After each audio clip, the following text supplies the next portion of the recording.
Hello, everybody. I'm Jamie King with American Forests. Thank you so much for being here, especially to those of you who keep tuning in to join us for this community of practice focused on including tree equity in our work in urban and community forestry.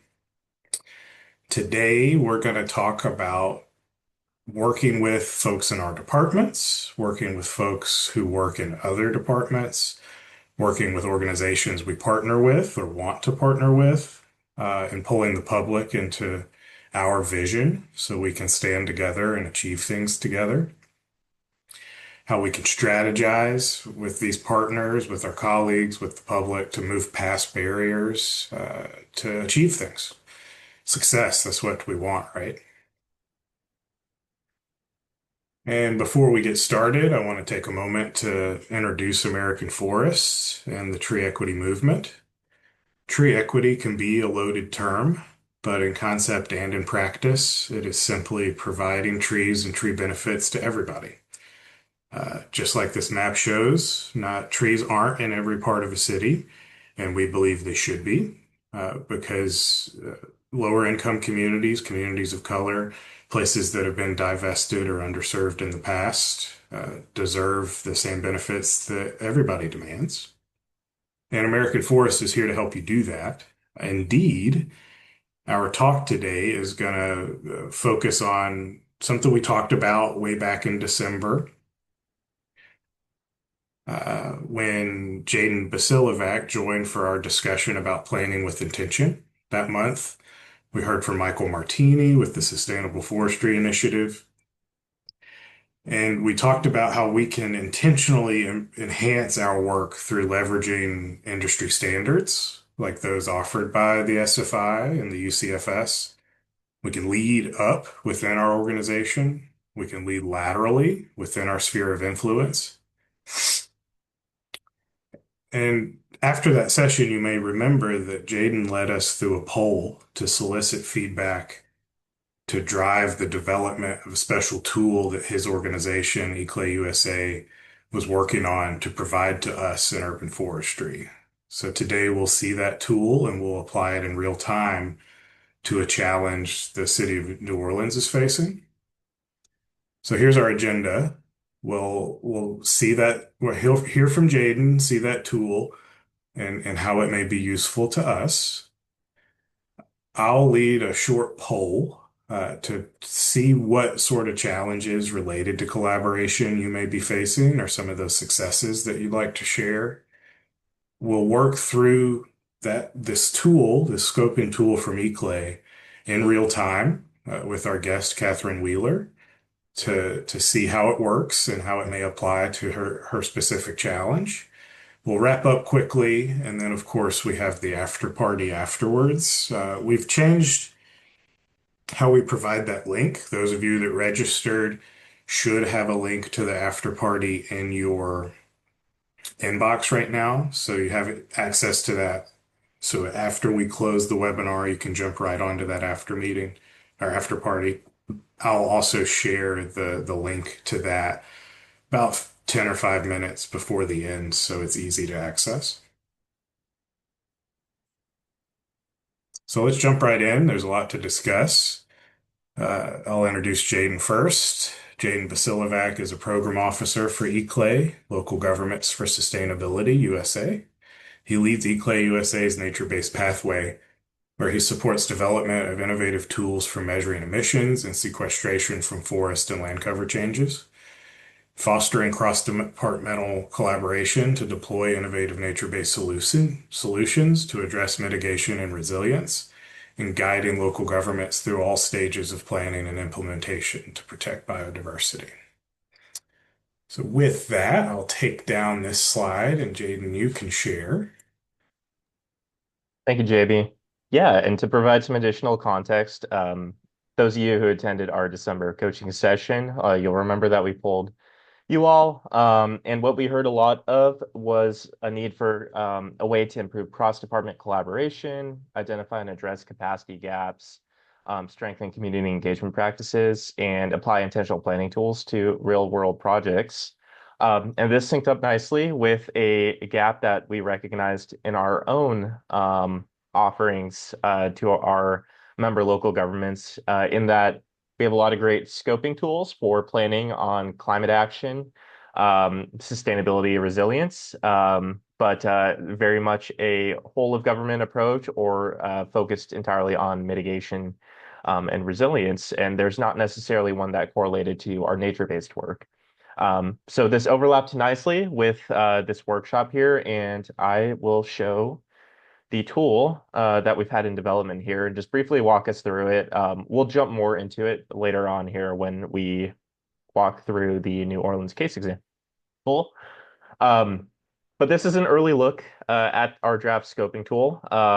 So what it walks you through is identifying your, so the first tab here identifies your department goals. We have a number of sample goals in here related to a variety of sectors and topic areas, from the canopy and inventory to climate resilience, all the way through to community engagement. So for your department, your division, wherever you force professionals are nested in your local government, you walk through this, and first you identify how much of a priority each of those goals are to you yourself. And we have a scale from 1 to 10. And do you want to flag that priority doesn't necessarily correlate to importance. There may be something that's a lower priority because your department or division is doing it well, or has already made a lot of progress on that front and doesn't necessarily need to plan out ways to collect technical data and information to advance that goal. As I mentioned, there are a bunch of sample goals here, but there is also room to add custom goals if you're interested. There's an other row here, and then you can just create additional rows as needed. You'll also notice other columns up here for what are called just collaborators. Right now, these are just sample spaces for you to enter any potential collaborators that you are working with to carry out these goals. There will be a tab later on where you can identify what those collaborators are and who they are, and what type of role they play specifically.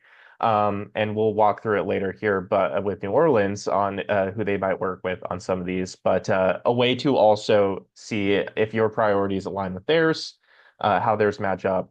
And each of these, you'll see these highlighted rows. These are just sample data points that we've filled out to help inform as you work your way through it. But for this sample one, we're assuming that collaborator 1 is the public, and collaborator 2 is businesses for achieving a defined citywide canopy target. And we're saying it's a high priority for your department or division.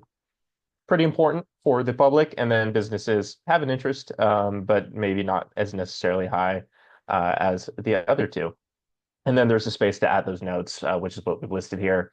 We're just for the sample fill out answer, we're just saying that our department's goal is to reach a 30% urban canopy cover by 2030. So once you've gone through as many, and you're free to, remove as many as aren't applicable or to add as many as are applicable, but we really encourage you to make this tool your own. So once you've gone through any that you have that are in the green here from 7 to 10, what we're referring to is higher priority, will automatically populate on this sheet. So you can see that achieved a defined citywide canopy coverage target has already been carried over to technical information needs. If I were to select 7 for track planting and survival rates, you'll also see that that appears automatically on this technical information needs. And what this next tab is used for is to, okay, we have a goal that we want to hit. It's a high priority for our department division. What data do we need to help us reach that target? So what we're saying for this achieved a defined citywide canopy coverage target is that we need an inventory of a tree canopy. And so you would just list whatever type of technical data was needed in that space. You can address why it is needed. So this can be used to help inform other departments, other peers that you might collaborate with, leadership on, why you need to pursue these different uses of your capacity, budget, etc.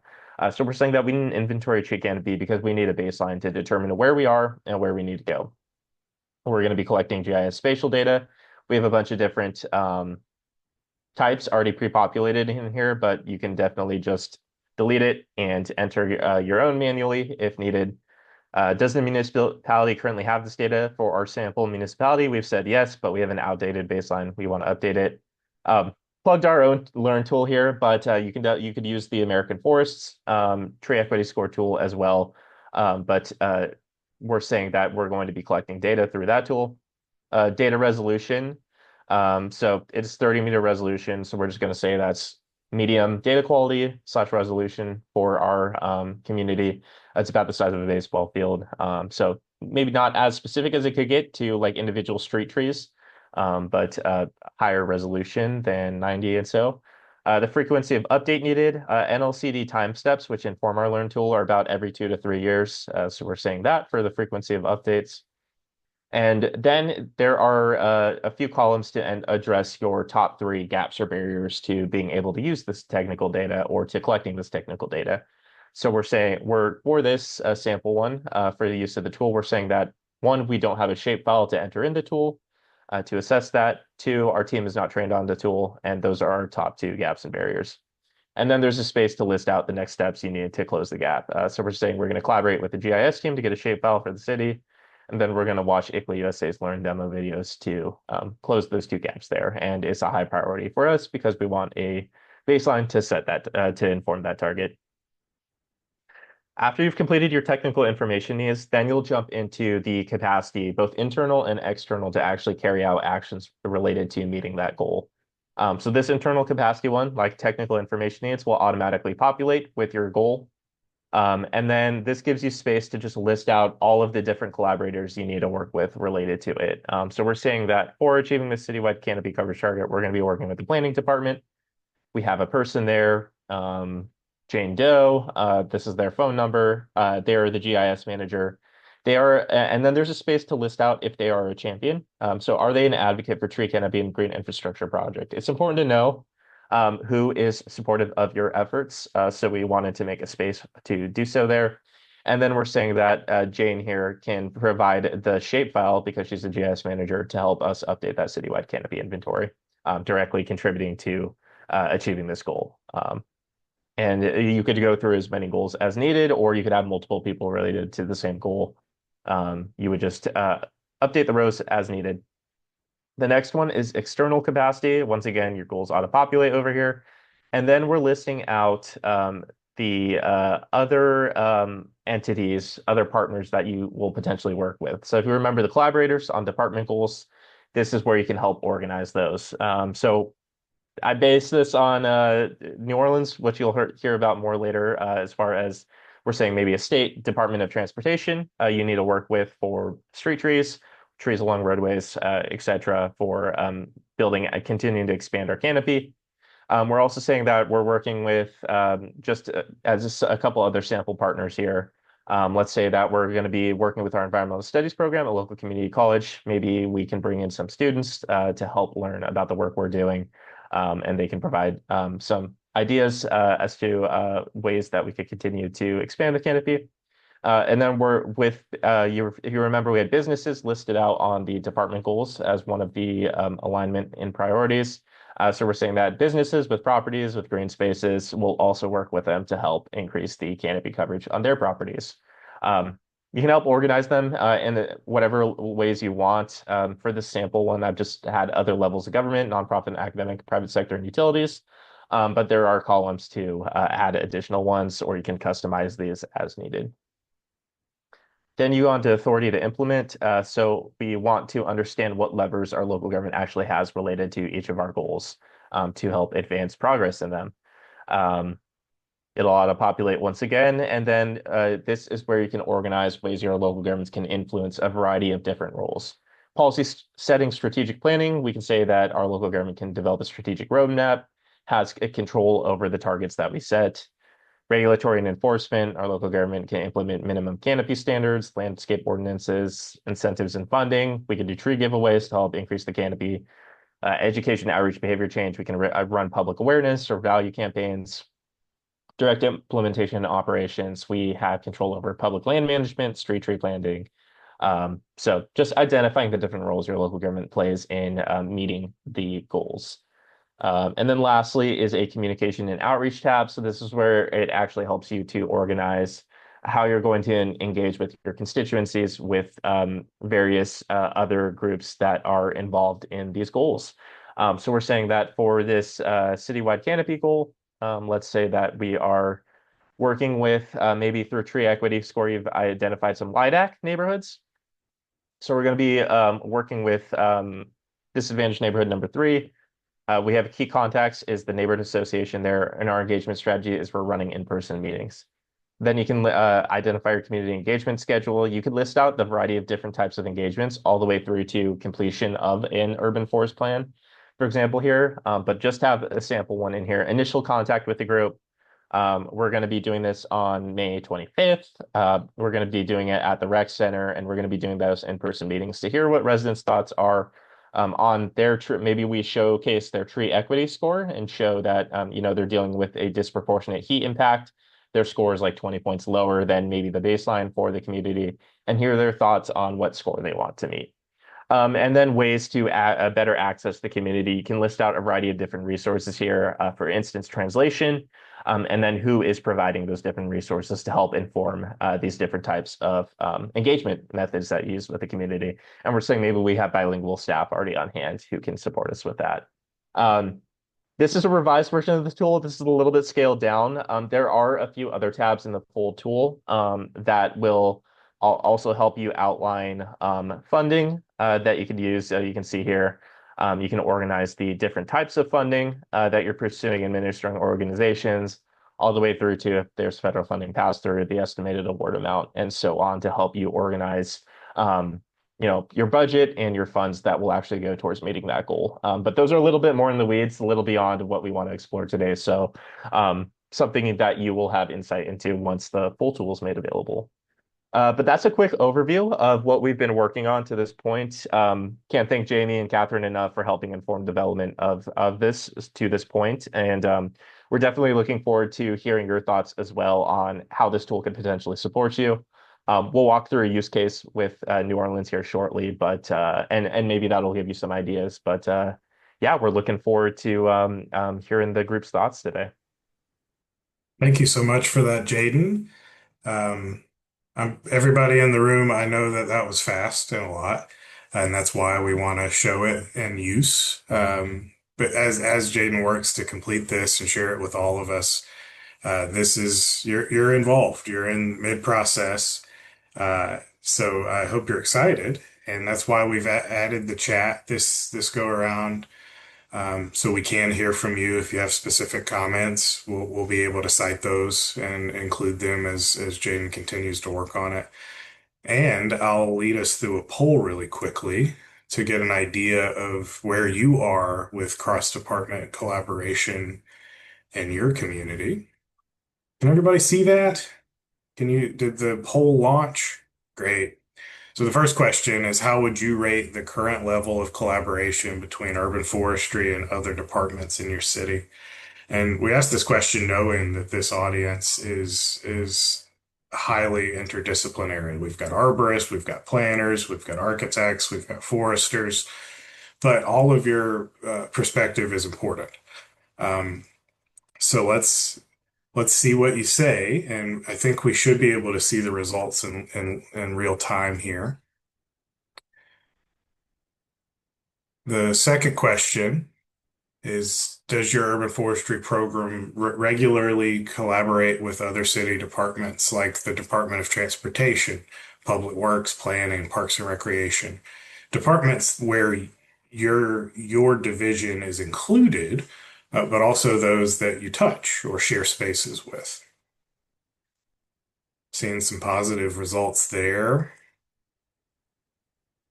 Third question, what is the biggest barrier to cross-department collaboration in your community? We've got really good engagement on that question. Different departmental priorities, lack of communication channels. I know I've experienced that. Of course, the major challenge all of us face, which is limited capacity and time. Relationships, right? every department is made of people, and people have personalities, and those personalities are more complex than trees. The fourth question, have you experienced conflicts or challenges coordinating with your transportation department or state DOT on tree-related projects? I see in the chat, some of you on mobile may not be able to see these questions, and others that don't see it, we'll dig into that why when we do polls and quizzes later. And then the last question is, which departments would you most like to strengthen collaboration with to support your urban forestry goals? So I'm going to leave that open as we introduce Catherine and start to work through the rest of our webinar today.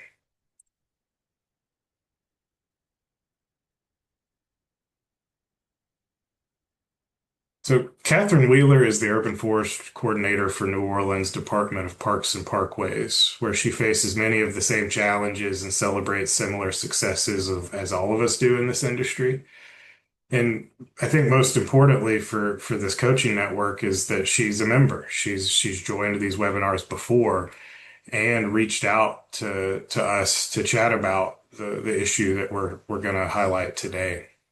Hoping that through connection, through this coaching network and across the industry, she could move past barriers to success in New Orleans where she works. And ultimately, that's what led us to hosting this webinar today. We've been talking to Jaden about a tool for urban foresters. We've been talking about planning.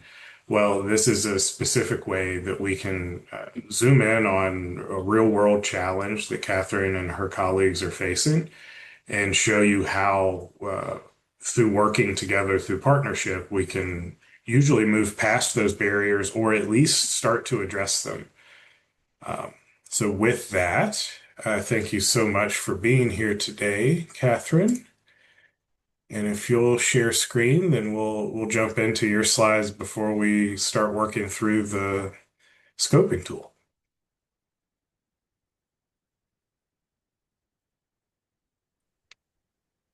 Hi, y'all hear me? My name is Catherine Wheeler. Thank you for the introduction, Jamie. I am the Urban Forest Coordinator for the City of New Orleans Department of Parks and Parkways Forestry Division.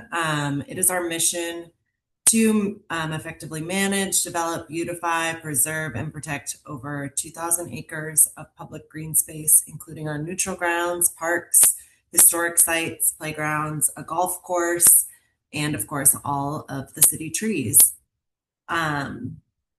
So this is a slide showing New Orleans. It is a very old city. It's been inhabited by people for over 1,300 years. In Choctaw, it is called Bulbanka, meaning the place of many tongues. And it is called that because of its long importance as a trading hub. We faced innumerable challenges over the centuries, hurricanes, yellow fever, flooding. But in trying to engineer our way out of these problems, we often end up creating new ones. This is a typical cypress swamp that used to be in large parts of the city. We drained our swamp to accommodate urban sprawl. We dredged our waterways. We dammed the river. And my problem is a federal highway system that cut through the neighborhoods and cut down groves of live oak trees. So this is a map of New Orleans with the highway system shown in blue. You can kind of see all the little dots on there are all our city trees, and the red layer that's semi-opaque is an urban heat island condition. So the United States is crossed with nearly 4 million miles of roadway. That equals about 19,000 square miles of asphalt, and combined with parking lots and private driveways and roads, that equals about 1% of the total area of the contiguous United States. In Orleans Parish, it's about 124 miles of roadway that fall under the control of the Louisiana Department of Transportation and Development. So the dark blue that you see, those are city streets that are technically LA DOTD roadways, and the lighter blue are the actual highways, Highway 10 and Highway I-610 that run through the city. So this is, New Orleans is known for our live oak canopy, dreamy, steamy mornings with a cup of chicory coffee and a beignet, or a Sazerac in the afternoon under the shade of a live oak. This is the iconic St. Charles Avenue, lined with live oaks with our streetcar going down it. But this next slide is another iconic street. This is Highway 61. This is what a lot of our streets look like, sadly. So the problem that I wanted to solve is how to work with a state entity like the DOTD that controls so much of the land within our city, but is not a part of the city, is actually a part of the state. How to repair that relationship that we have with them, and how to align the city's priorities with DOTD's. We have a complete streets policy, we have a climate action plan, we have a reforestation plan.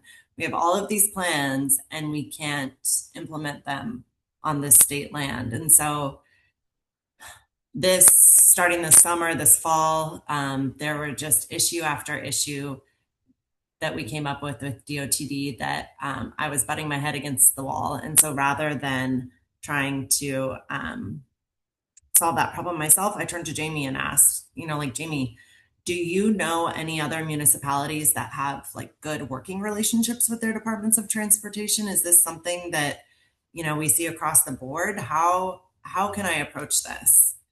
And so, in thinking about the problems, I identified really 3 different ways that I see our relationship with LA DOTD manifest itself problematically. And the first is what we call the monster.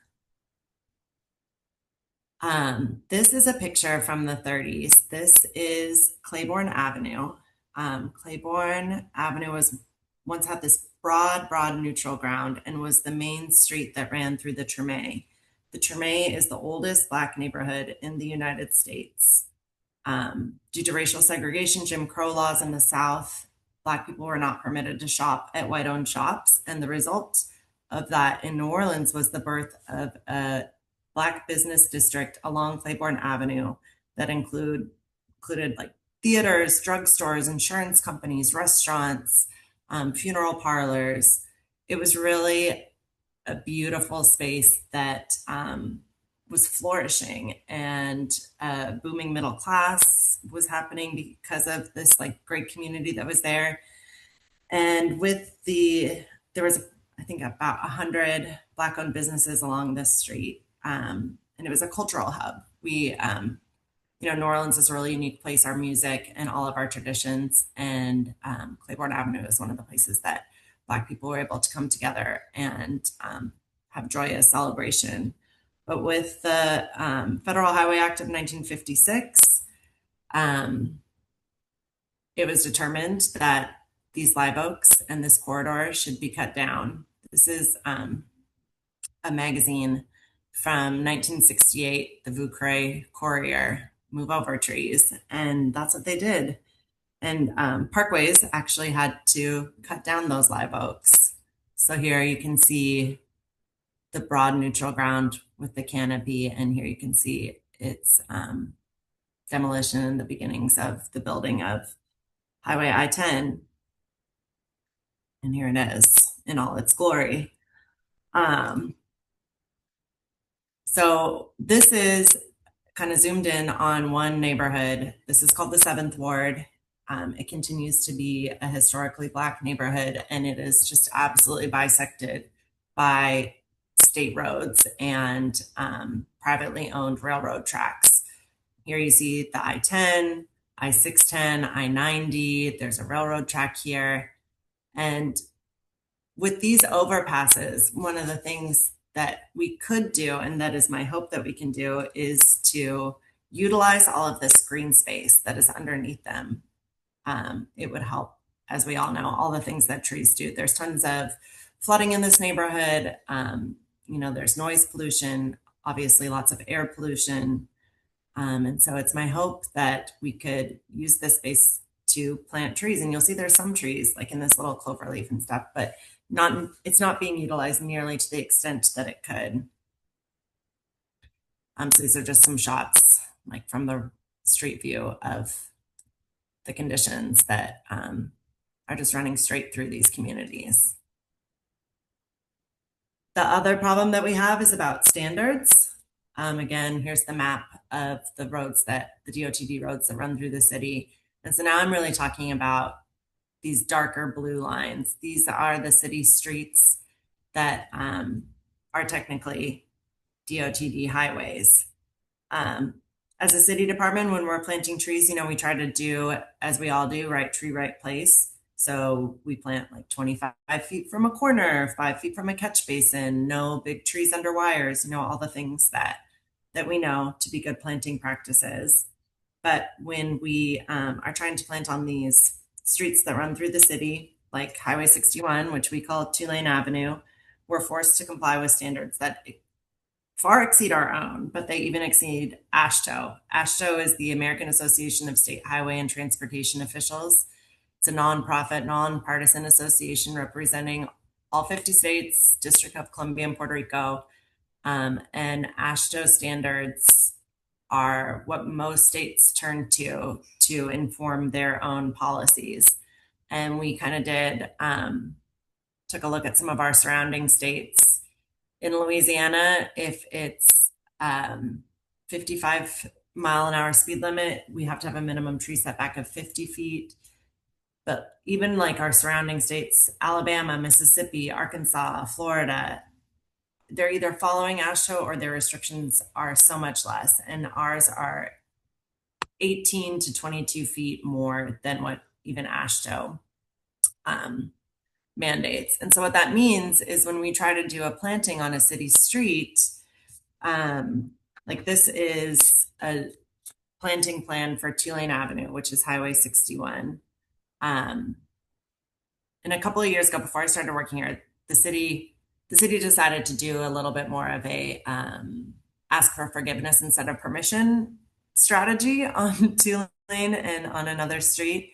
And on Tulane, we planted 175 trees in a newly widened median. There was precedence for the trees there before. When the median was narrower, there were trees. So we planted 96 Creole Queen elms. Those are elms that were cultivated from a specimen in New Orleans that are supposed to be good in our climate, and 79 Alta Magnolias, a southern magnolia cultivar that has extremely narrow form.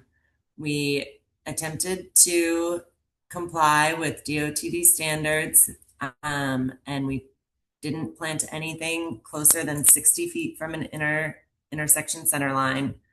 But on streets like this, these quote unquote highways that are running through our urban centers, DOTD would actually like an 155-foot setback on a 35-mile-an-hour road. Given this requirement, like we would have to take down buildings to comply. Like here, this whole red triangle that you see, that is within this 155-mile-an-hour, 155-foot sightline triangle. And so it just like, it starts to feel that they just don't like trees. And coupled with like some of the data that we have about fatalities and things on urban streets, traffic fatalities are the 6th leading cause of preventable death in the US. And this is a stat from 1999, only 8% of fatal crashes in 1999 involved trees. And only 23% of those occurred on urban streets.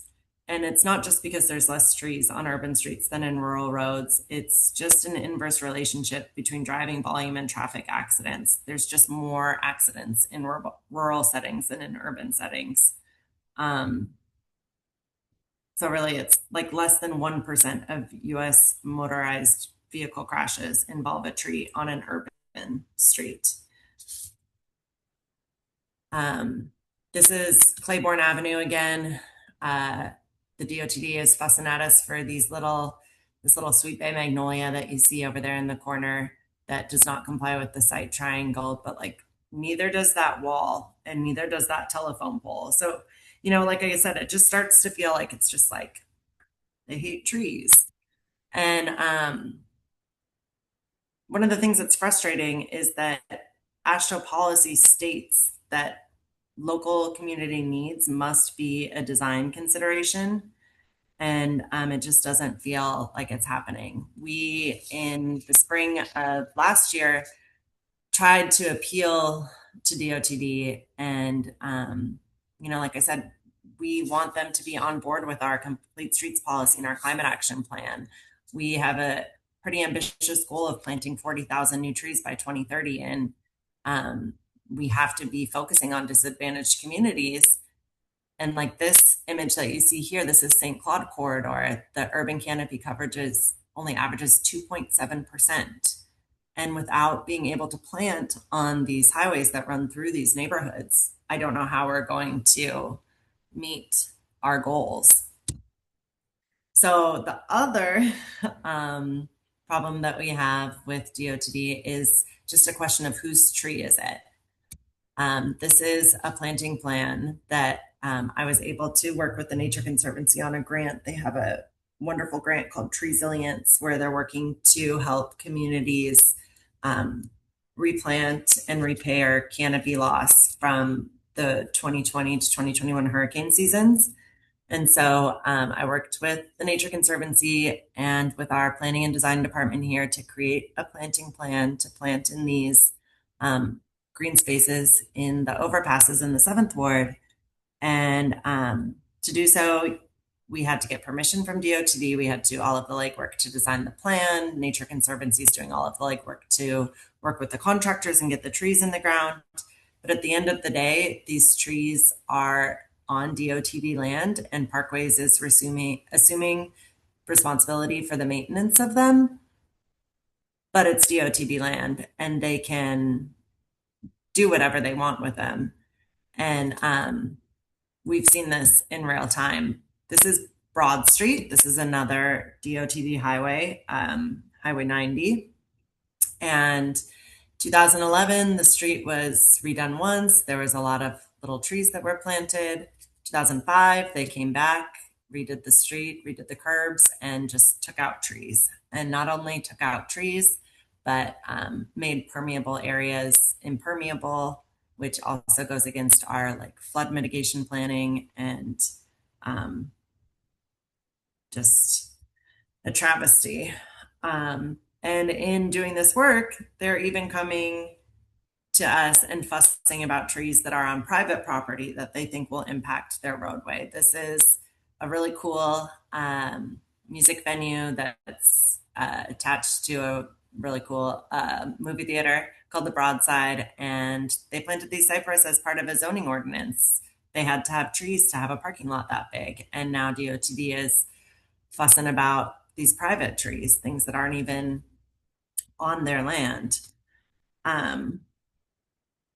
This is Claiborne Avenue, a different section of Claiborne Avenue. These are willow oaks that we planted over a decade ago in coordination with DOTD, in coordination with the Army Corps of Engineers, and to DOTD specifications.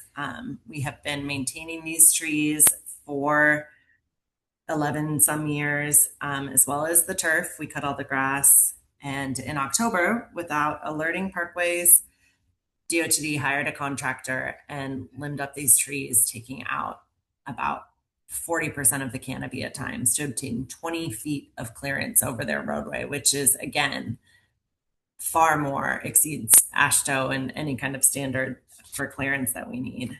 I think the average box truck is only about 13.5 feet tall. So that is why I approached Jamie. I don't know what to do about it. It's like too big a problem. And I haven't figured out who to talk to, what to do, how to approach it, where to start, how to get all of the people involved that also play a part in this. Like we have local planting partners that get grants that are often wanting to plant in these neighborhoods. And, we just everybody just throws up their hands and says, I don't know, DOTD, they're really difficult. And that's kind of where we land. And I don't want that to be where we land. So I'm hoping y'all can help. Thank you for that, Catherine. I see in the chat there's a lot of people that relate to this, and that's That's what I shared with with Catherine when she reached out, is this is a common problem. So I immediately started to think about my own experience in the city of Roanoke in Virginia and that of many of my colleagues across Virginia. And it's a tapestry of success. It's a tapestry of approach and strategy. And in Roanoke, we had an MOU where all state properties throughout the city were maintained by the city. So that means the turf, that means the trash, that means the trees, but the state was responsible for hardscape. It's different in other cities, and ultimately what we came to is that there are many approaches to this, and because this is such a big problem, it's going to take a strong strategy to work towards it. And that's how we connected this to Jaden's work with this scoping tool. So we have about 12, 15 minutes to work through that scoping tool, probably pretty quickly, to start to see what how we may approach it. And I'm happy to introduce my colleague Drew Epping. She's joined the conversation today to help provide a voice as we work through it, because this should be a collaborative process. So let's get started. We've got precious little time. I can go ahead and share my screen. Thanks, Jamie, for the intro. And yeah, as Jamie mentioned, it is a tapestry of approaches and problems. And what we're hoping this tool can do is to help you start to organize that tapestry. So with the time, maybe we just work through one of these goals as it relates to what you're dealing with, Catherine. So we'll start on department goals, and let's find one that is applicable to this situation. Um, I know you'd taken a previous look at some of these, so we could probably reference one of those. Let's see. Anything standing out to you that you'd want to start with, Catherine? Um,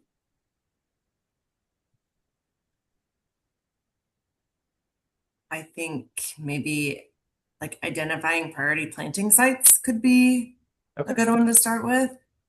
Yeah, let's Um, start there. And so we'll start with scoring it as it relates to your priority level for this. So what score would you assign to identify priority planning sites for?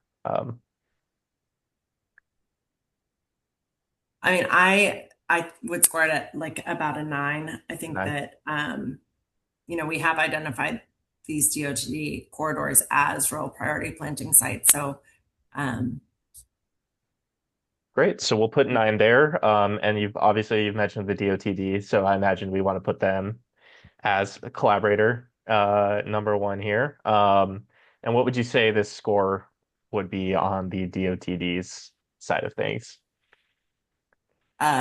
probably somewhere in that red zone. Let's Okay. give them a 2 just to be generous.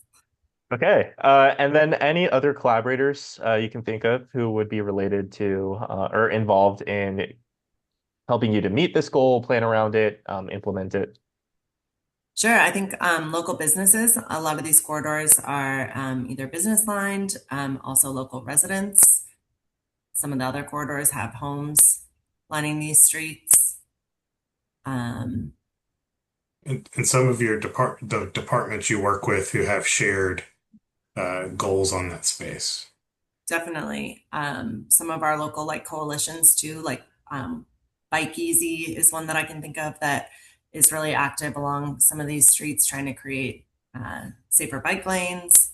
Um, our our departments of like Public Works and Sewage and Water Board and our Office of Resiliency have interest in, especially Sewage and Water Board and Resiliency have interest in flooding, and so some of the problems that we see with closing off permeable space and taking away. I mean, we know that trees can drink tons of water, that they are stormwater interceptors. So, Great. Yeah, we've got a great set here. Maybe we just quickly work through and just assign a score to each of these. So local businesses, if you had to guess or had some sense of that. 6. 6, okay. I And don't think that then people always know how much tree canopy can influence prices and how much more like business people can get if they're walking down a shade line street, but it's definitely the data's out there for that. great. And then local residents. I'd say again, like 6 or 7. It's hard with a lot of the communities that the streets run through because they have been so disinvested in for so long. And a lot of times, especially in our like hurricane prone climate, trees can signify risk. And so I think that with enough outreach, like that number could go up. But It's a lot of great information. Just to keep us moving here, I'm gonna probably stop there on the scoring. But yeah, for those of you in the audience, just a sense as to you starting to kind of align your scores with each other. And we can see obviously DOTD is an area we'll need to work on, and local businesses and residents are open to it, but need a little bit more information provided to them. And that's where you can use the notes section to flag that. Residents and businesses may be more supportive with additional info. Disadvantaged. Oops. For a long time. And we can start to add some of that context that Catherine provided us there for the scores. But we've selected 9 for identify priority planning sites. So because it's a high priority to us, that will carry it over to the technical information needs side of things. So we have our goal here. And Catherine, what type of technical data, maybe we just focus on one for this example, would help you to identify those priority planning sites? urban heat island maps, looking at our tree canopy, the inventory that we have, and seeing those gaps. We have flooding maps too that would help identify these areas. Um, Another one can also be like where work's already being done, and there might be opportunity to kind of piggyback on existing things that are going on to leverage that. All great points. So we'll go into why this is needed, and we'll say shows where work is already being done, helps to identify priority sites based on high heat index and flood risk. We'll go with that. Data types, so probably looking at GIS spatial data, field inventory data for those pieces there. Yeah, Yeah, sorry, Jamie, go ahead. I was just confirming. Yeah. Okay, and then does your municipality currently have this data, Catherine? yes. Current Our or tree outdated? inventory is outdated, but our Okay, heat island maps and flooding maps are pretty current. great. So maybe what I can do here is allow multiple selections, so that way we can do that. And so we'll say, which one do we have at the top? It's current, I guess outdated. And maybe we can note in here that tree canopy is one of those, and so maybe we can add a notes column here, just to inform that. And you said the tree canopy one was the current one, or the heat island? Heat island's current. Tree Heat canopy's a island little current. outdated. Okay, tree canopy outdated. So that provides us with a little context to our data there. And then who is the data owner provider of that information? Oh, well, Parkways maintains the data for the tree canopy, but the heat island stuff, I mean, we pull from all kinds of sources. Um, federal, I mean, American Forest data. Yeah, public Canopy, access. Hmm. American Forests, or heat island, and multiple other sources. Okay. And what quality would you say the data is in terms of, I know American Forest pretty high quality, but as far as the Parkways data that you have there? A little less. Okay. So maybe like medium Sure. for that? That's Okay. And maybe this is another multiple selections one. And yeah, this tool will evolve with our audience here and as we work through it with you, Catherine, but just gonna make a quick notes column so that way we can jot that down. This will say high for AF, medium for parkways. And how frequently would you say this data needs to be updated? I mean, our last inventory was done in 2019, and we've experienced several large hurricanes since then that have taken out lots of trees. And then, it's in a very urban setting, we lose trees all the time, and we're planting thousands of trees. So I would love it to be like updated at least like every 5 years, but that's a pie in the sky. So ideally, to help inform the tree planting goal here, we'd say 5 years for that. So go with that as our ideal timeline there. Gap or barrier, and then let's identify maybe the top 2 or 3 gaps or barriers to being able to collect and maintain that data to inform tree planting. Funding, Funding, always. Capacity, internal capacity, capacity to keep data current. data current. And then do we want to go with those two, or is there a third one? Federal access to data could be one. Federal access to data. And then if you had to list out some next steps to close the gap, or maybe like a first one to get started with, what would you say? Securing new funding sources. We'll go with that. And to help you to meet this goal, what priority level would you place on securing that funding source or those new funding sources? Maybe more of a medium goal. I think that some of the things are so glaringly obvious. Just if you walk down a street, you're like, it's hot and there's a highway right here. That's a great point. So we'll go with medium for that. So great. We've now filled out our technical information needs. We have a sense of what data that we need to get, how frequently we need to collect it, what sources we can collect it from, and what our immediate next steps are to help you to work towards identify those priority planning sites. See, we're at 54 here, so maybe we'll just quickly go through this one. You mentioned on department goals, couple departments, and we won't list anyone here, but maybe this is where you could list out the public, just pulled up again from you, the public works person that you'd be working with. And we'll just go with random name, and then you would fill out all of that information here, and then where they could help. What would you say public works could potentially support with in terms of the identify priority sites? I think they definitely could be a collaborator in just being like an advocate for the city's control over these spaces versus state control over,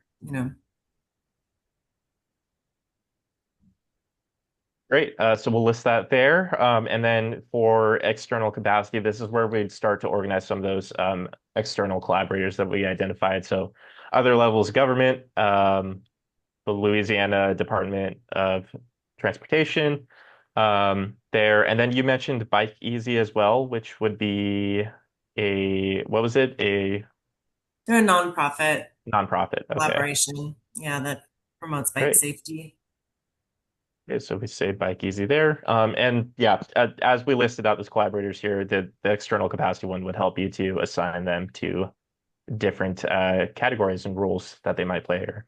Then we'll go into authority to implement, and maybe we'll just work through 2 of these. So let's do policy setting and strategic planning. What power would you say your local government has over the identify priority planning sites goal in terms of setting that policy? Yeah, we've said that. Okay. New Orleans has set a policy for this.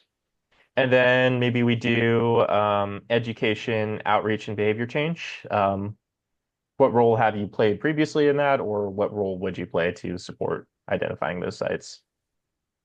That's something that that's a real gap in Yeah. our strategy. We don't really have capacity to do too much educational outreach. Occasional outreach. But you may have partners who could be inspired by this challenge and come stand beside you. Great. And that maybe that's where we start identifying an external partner on the external capacity tool to support with that. And then partners could be inspired to stand alongside. So we'll go with those two. And then communication and outreach strategy. What would you say is an important constituency to engage around um, priority planning sites? Maybe your Definitely the LIDAC. neighborhoods, Yep. all the neighborhood organizations.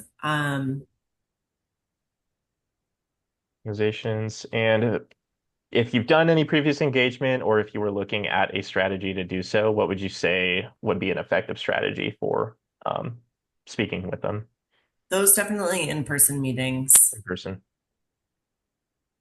Person especially in meetings. some of those neighborhoods, internet and technology capacity can be difficult.